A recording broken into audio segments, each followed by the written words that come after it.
Hello everyone, welcome to Come Sit at My Table. Today is another Subscriber Sunday. So we're doing another recipe that has been sent in to us by one of our subscribers. Today's recipe is a main dish, and it's one that I am absolutely sure all of us are going to love. It is for Becky's Delicious Chicken and Dressing, and it comes to us from Becky Sledge in Magnolia, Arkansas. Does that sound like a southern town or what? Magnolia, Arkansas. Now, Becky sent a letter, and in it she says that she has been an avid recipe collector for most of her life. And she has collected literally thousands of recipes that she has saved and organized on her computer. She sounds like you. Yeah, we could be related. She also says that she's been collecting cookbooks for 47 years. Also sounds like you. Yeah, I'm telling you, we may be related. And then she goes on to brag on her husband, who she says loves to eat her cooking. So that's really sweet. He sounds like me. We may be very similar couples. Now, she does say that this is a recipe that she always makes at Thanksgiving and Christmas. But she said she also makes it throughout the year too, because everyone loves it. And I would have to agree. Chicken and dressing is one of my favorite foods in the world. It's not just for the holidays. In fact, you know, we know places that do Christmas in the summer too. They have like Christmas in July. So this is a perfect recipe for this time of year. So Becky, thank you for sending in your recipe. This is what we're going to use to make Becky's Delicious Chicken and Dressing. We're going to start with 2 6-ounce packs of Mexican-style cornbread mix. And it is the Martha White brand. She did specify that we needed to use the Martha White brand. It may be the only brand that has Mexican style. I'm not sure. And it says to make that cornbread according to the directions on the back. And on the back it says for 1 pack we need 2/3 cup of water and 1 egg. So for 2 packs we're going to use 1 1/3 cups of milk. Did I say water over here? It's milk, not water, if I did say that. We're 1 1/3 cups of milk, whole milk, and 2 eggs. And we're going to start our recipe by making that first. Then we'll let it cool slightly before we go on with our recipe. But here's what else we're going to need to do Becky's recipe. We're going to use 2 tablespoons of butter, 1/2 cup of chopped onion, 1/2 cup of chopped celery, and 1/2 cup of chopped green bell pepper. Then we're going to add 2 cans of cream of chicken soup, and those are 10.5 ounce cans. We're going to use 2 to 3 cups of chicken broth. We're also adding in 2 cups of chopped cooked chicken. Now, I cooked my chicken last night, and I just put it in some boiling water and boiled it for between 15 and 20 minutes, and I will chop that up today. It's been in the refrigerator overnight, so you know I will just take that cold chicken and chop it up. We need at least 2 cups. Wouldn't probably hurt if there was a little more than 2 cups because I like a lot of chicken. And then we're going to use 1/4 teaspoon of black pepper. Okay, we have preheated our oven to 425 degrees so that we can bake our cornbread. Now, the first thing we have to do is get our skillet hot. So, I'm just going to take a little bacon grease. I know, you have to have bacon grease in your skillet to make good cornbread. So I'm just going to take a little bit, just a spoonful, and put in my skillet, and I'm going to stick that in the oven and let that start to melt. Won't take but just a minute or 2, so I'm going to set my timer for 1 minute just to remind me to check it. Now, while we're waiting on that, we can start mixing our cornbread. And you don't have to have everything else ready, because while your cornbread is baking, you can chop up your vegetables and You know, you could even cook your chicken while you're waiting for your cornbread to cook and cool a little bit. I just did it last night because I wanted to have it ready and not have to do it this morning, because I think it really helps if you can do things ahead of time. I much prefer to do that. Okay, so we're going to add in our milk. I'm going to make a little well. Now, I can see in this cornbread mix, there are jalapeno peppers and looks maybe like even some onion in there. So there are some spices in that cornbread mix. I did tell Melissa yesterday when I was looking at this. Okay, there's our, let me check it just to make sure. Yep, it's going. I'm going to set it for 1 more minute. I was a little surprised that there were no spices in this recipe. No poultry seasoning, no sage, nothing like that. But then I got to thinking about it. You have seasoning in this cornbread mix, and I'm not sure you would want to put anything else in there that would compete with that. So that's probably why there's not any other seasoning in this recipe. And also you're going to get some flavor from your soup that you're putting in. So I'm assuming that's why there's no other kind of seasoning. I'm also going to add the green pepper too. That's right. Yeah, you're going to add onion and green pepper and celery. So yeah, that's true. You know what? I think I'm going to, hang on a minute.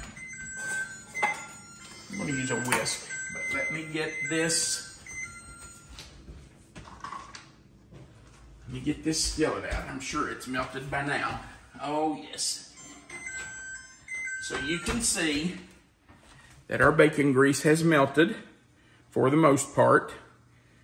And I'm just going to swirl that around because we don't want this cornbread to stick. So I'm just swirling that around. Let me get that timer. Timer off. Okay. I'm going to use a whisk to do this. I think it'll just mix it up better. Get all those lumps broken up. Now, you have to have your cornbread cooled just a little bit because you are going to crumble it with your hands. So you cannot take it straight out of the oven and start crumbling it. If you do that, you may burn your hands. So just, you know, bake your cornbread a little bit ahead of time. Honestly, you know, if we hadn't been making this video today, I would have done my cornbread last night. I would have had it ready so that this morning all I had to do was crumble it up and get ready to stick it in the oven for, or mix it up with my other ingredients and then put everything in the oven for lunch. Okay, let's get our cornbread in our skillet. We are going to have to move to the stove because I'm not picking that skillet up and bringing it over here. I'm going to grab my spatula here. You can see the rest of that grease did melt in there. And if you don't have bacon grease, shame on you, but if you don't have bacon grease, you can just grease the inside of it. Just make sure it is greased. And if you don't have a cast iron skillet, that's fine. Make it in like a 9-inch square baking dish. That will work just fine too, even for both packs of cornbread. So just put it in there. Don't worry if you don't have a cast iron skillet or, you know. That's not that important. This is just what I make my cornbread in. Okay, we're going into the oven. I can't remember for how long. Do you remember, Melissa? No, I don't. Let me look at the package. 18 to 22 minutes. So we will bake that and then we'll finish the recipe. Our cornbread has baked and cooled, so now we're ready to put the rest of the recipe together. We're going to start by melting 2 tablespoons of butter in a saucepan, which I have already done. And to that, we're going to add our green peppers, our celery, and our onions. So they're just going to go in so that they can start to soften and cook a little bit. Now, they will cook some more in with the dressing, but the dressing is probably not going to take long enough to cook these completely. So you do need to start them before you put them in the dressing. And we're just going to stir those around, get them all coated with that butter, and let it start to cook. Now I have turned this on medium. You don't want to scorch them, but it has to be high enough that they will start cooking. So I'm going to put them on, I might move it up just a little bit more, upper end of medium, and we'll let that start cooking while we're working on another part of the recipe. Okay. The next thing we need to do is crumble our cornbread. Move the butter out of the way. And the recipe says just to slice through the cornbread, cut it into small chunks,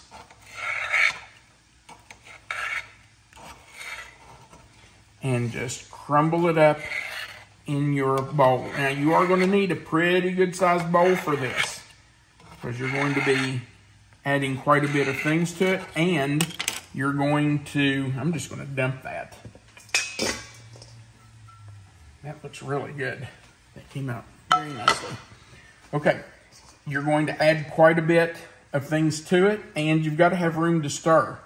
So there's really no way to do this except get in there with your hands. What about a little food processor? Yeah, you kind of make it too fine? Well, no. That's what I do with our regular cornbread for Thanksgiving, or anytime I make it. I put it in a food processor, and you could, but this works just fine. You just need to, and her recipe does not say to crumble it up completely. It just says, you know, crumble it up some. Man, in this cornbread, I can really see those pieces of jalapeno and other spices. So that should be really good. I'm just going to rub this around in my hands, and you can see that it's just crumbling up. By the way, when you add the chicken broth, that's going to help it kind of fall apart too. So you don't have to have it completely crumbled. I will tell you that when I do our dressing for Thanksgiving, I do it in a food processor because I do want it crumbled very fine. I want it almost like sand. The first time I ever made dressing was with Melissa's dad at their house, the first Thanksgiving that we were dating. And he was insistent that that cornbread had to be just like sand. He was insistent it had to be completely ground up. I don't know how long I spent that morning just rubbing cornbread together to make sure it was all ground up. But you know, he had no problem telling you if it wasn't fine enough. No, I would think I was finished, and then he would say, "Well, that's looking good. Keep going." Okay, I'll keep going. So you do it to your likeness. Ever how fine you want it, you do it that way. The hardest part, not that it's hard, but there's our oven. I preheated it to 350 because we do have to bake this. The part you have to pay attention to the most is the crust off the cornbread. That does not necessarily want to crumble up, so you just have to make sure you get it crumbled. Let me check these vegetables real quick. Hang on just a minute. I want to stir those. Make sure they're not burning. Nope, they're looking good. Okay. Now, to this cornbread mixture, or to this crumbled cornbread, I guess, we're going to add our soup and our chicken broth. So as soon as we have everything crumbled up here, And I think this is pretty good. It's not in really fine pieces, but it's pretty much crumbled up. Just want to make sure those pieces of crust are broken up. You don't want big chunks of that in there. Okay, let's add our soups. We're just going to get those out. Now, if you wanted to, you could put these in that little saucepan with your vegetables after they have cooked. Once they've cooked, you could take it off, put this in with them, and stir it all together. But I've just never done that. I've never seen a reason. I just always put it right in with my cornbread and mixed it all together. So, of course, this is a different recipe. This is a different recipe, but I think it'll still work just fine. And now we're going to add our chicken broth right in there. Pour it over my little scraper to get all that soup off of it. And the recipe does say, let me check these again.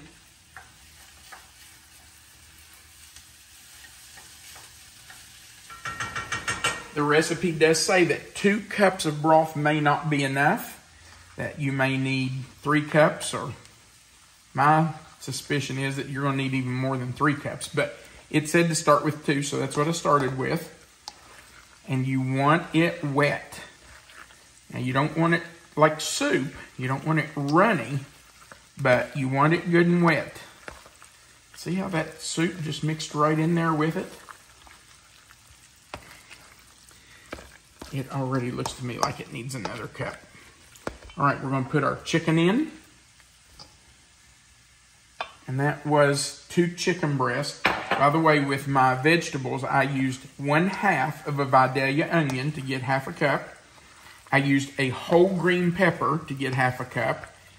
And I used 2 ribs of celery to get 1/2 cup.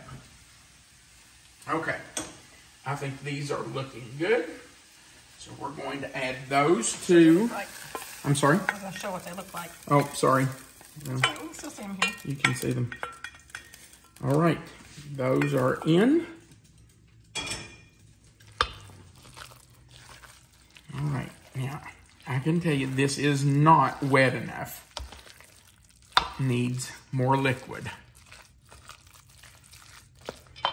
Okay, let's put some more liquid in. I'll add some more of our... I'm going to add 1 more cup to start with and just see how that does.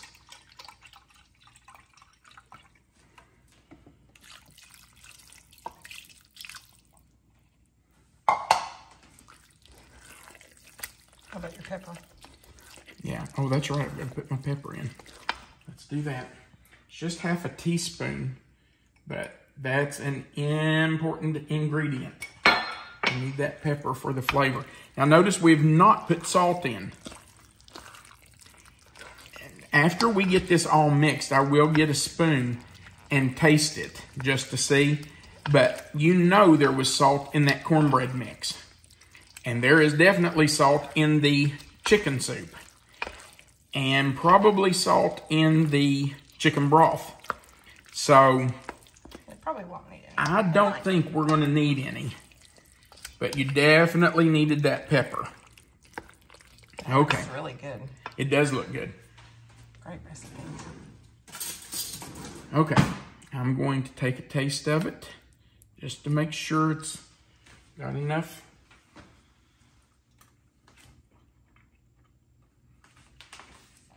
That's perfect.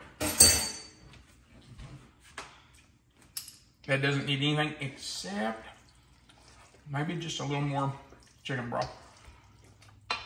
Now, everybody likes their dressing different. Melissa and I do not like a dry dressing. We like for it to be wet. And as it cooks, some of that liquid will cook out of there. It will evaporate. So we like ours a little wetter than most people. I'm going to put about another 1/2 cup in. Just because I can tell it's not quite as wet as we like it. All right, that looks a little better to me. So I've used a total of about 3.5 cups. If you want it even more wet, then put more in. I'm sure that would be absolutely fine. All right, Becky, I hope this looks like you intended it to look. All right, we're going into our sprayed dish. This is just a 9 by 13 baking dish, and I have sprayed it with nonstick spray. We're going to spread it out a little bit. Actually, give me just a minute. I'm going to scrape that out of there. Scrape off my spoon. Okay. And scrape out my bowl.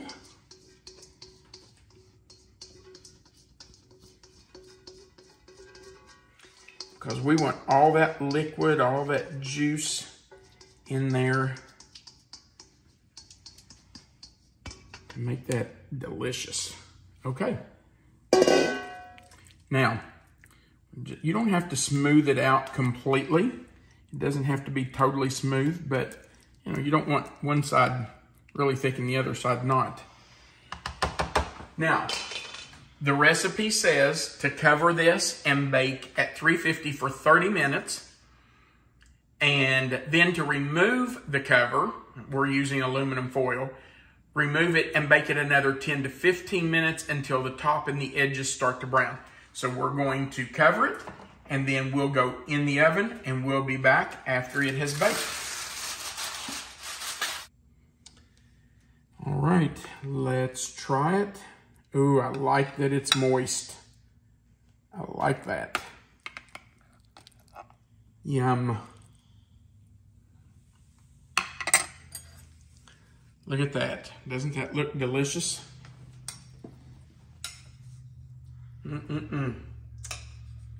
Looks so good. Baby, taking the bite? I'd love a bite.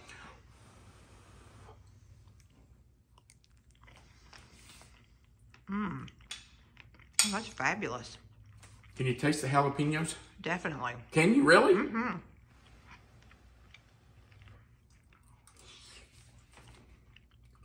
Oh, that's really good. That is fabulous. Oh, yeah. You can, for sure. I can definitely taste the Mexican spices in it. Oh, that's really You good. know what? This, you might think I'm crazy. This could be a whole meal. I think you need to add maybe one green vegetable to, you know, round it out, but. You could, but you have meat in there, you have vegetables in there, you have the cornbread. It's everything you need. It's really good. Wow. Definitely delicious, Becky. That's awesome. Thank you, Becky. That will go into our rotation. Wow, I can really taste those jalapenos. They're not hot. They're just good flavor. It does give it a little heat. It's not overpowering, but you can taste it. That is so good. Our kids would love this too. Okay, thank you, Becky. We appreciate the recipe. If you want to submit recipes for us to consider for our Sunday subscriber series, you're welcome to do that. You can find our address right below this video in the description box. You'll see the title. This is going to say Becky's Delicious Chicken and Dressing. That's what she called it. So if you click that title or in that box is going to expand. Melissa always puts the written recipe right there for you so you can write down the recipe or keep it if you want to. And right under the recipe is where you're going to find our contact information. It's just come sit at my table, P.O. Box 1041, Mount Sterling, Kentucky 40353. But you don't have to write it down. It's in the box right under the video. We would appreciate if you'd click the like button. It looks like a thumbs up. And if you haven't before, we would appreciate you clicking that subscribe button, the little notification bell beside of it, and the word all. That just subscribes you to our page. We like to say it gives you a seat at our table. Also, there's a place at the very bottom for you to leave a comment, and we love reading your comments. So feel free to leave us a comment down there. But most importantly, we want you to know that you are always welcome to come sit at my table. Have a great day.